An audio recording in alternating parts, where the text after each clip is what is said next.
What's up, guys? Zonky here for Clever Games with a little bit of an update on the CounterStrike Global Offensive Beta and how everything's going.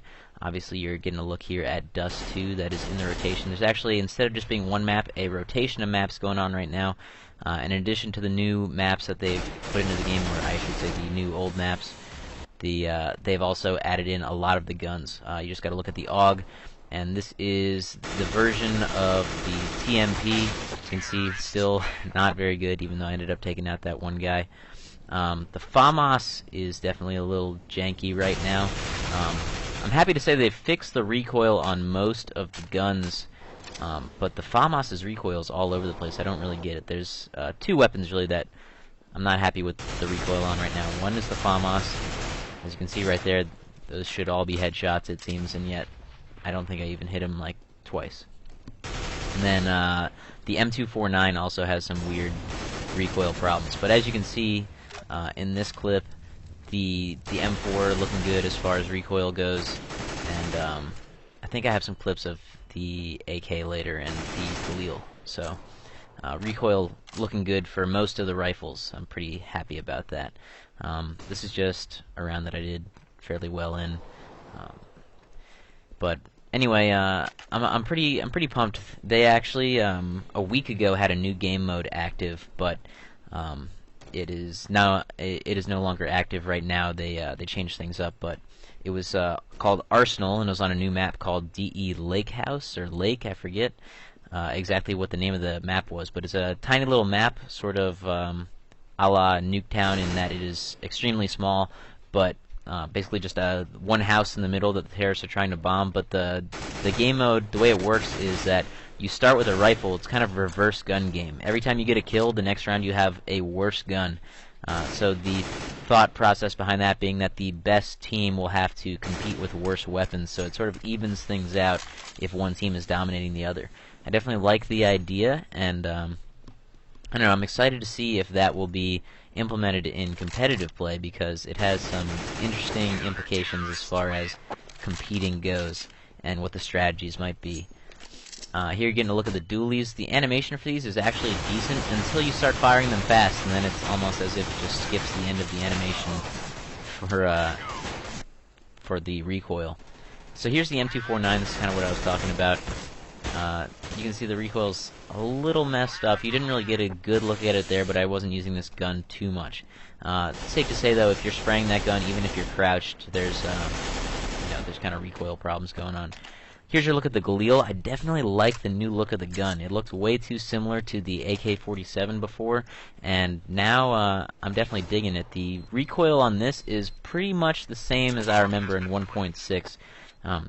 Just as far as the Galil goes, so pretty happy with that. And then after this clip, I believe we'll be going into some of the map changes for the newer maps here.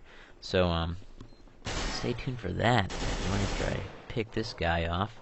Oh, here, showing off the SIG. So the SIG and the AUG, two of my favorite guns from 1.6, but not very viable in competitive play. They've sort of changed them. I think they've rebalanced the guns a little bit, just to make it more reasonable that the AUG and the SIG cost more than the AK and the M4. And basically, when you're scoped, your aim is excellent, especially if you're crouching. You put someone on someone's head, or put a shot on someone's head when you're crouched, scoped in with the SIG or the AUG, it's going to put them down instantly, and the aim is absolutely off the charts. So, excellent stuff here. Alright, now you're getting a look at CS Italy. First thing you'll notice is that there's no Italian music playing. That was a big disappointment for me. Gotta love that. But the most interesting changes to this map I'll be showing you in this clip, and I believe one afterward. But there is the cellars have been changed a lot. So you see the guy just ran out of that door there. So instead of having a stairway down through that cellar, it actually just leads straight up to this bridge.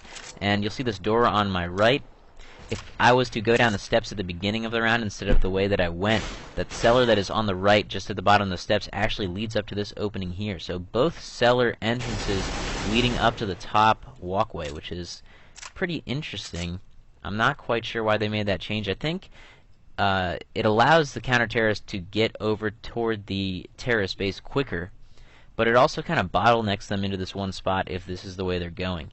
So now instead of having, I guess, well, I mean, the stair. It was either the stairs or the long walkway, I guess, through the apartment. But still, an interesting choice. I actually kind of like it, but it could just be because it's new too. So now you're going to look at the inside of the apartment, and they've changed things around a little bit in here. I was hoping you'd be able to get in here just because it'd be a fun little camping spot when you're on the terrace side. Unfortunately, that is not the case. And the other changes are in the market. You'll see that if you look to the right here in a second, the barrels have been removed, so no more hopping up onto that ledge, and it looks like they've even raised it up a little bit, so no more camping up there. The awnings have been kind of taken down. I haven't been able to coordinate enough people to try stacking up on the apartment logs to see if we can get up onto the roof. And here's the only notable change for Nuke. When you go down into Bomb Site B, you'll notice no doors on both sides. There's actually only doors on one side, and the tunnels have been taken out. So just this little room on the side to camp in and try to confuse your opponents. In this case, bots for me, because I couldn't find a regular Nuke game readily. But anyway, guys, that about does it for the update. There's a few new weapons I didn't talk about. I think it's the MP9. Oh no, I did show the MP9. The MAC-10 was put back into the game for the terrorists, so that's pretty cool. But definitely getting closer and closer to being more like what I remember CounterStrike to be, so I'm pretty happy with it. Anyways, I hope you guys have enjoyed this video, and maybe we'll play some CSGO on a live stream coming up soon, so stay tuned for that.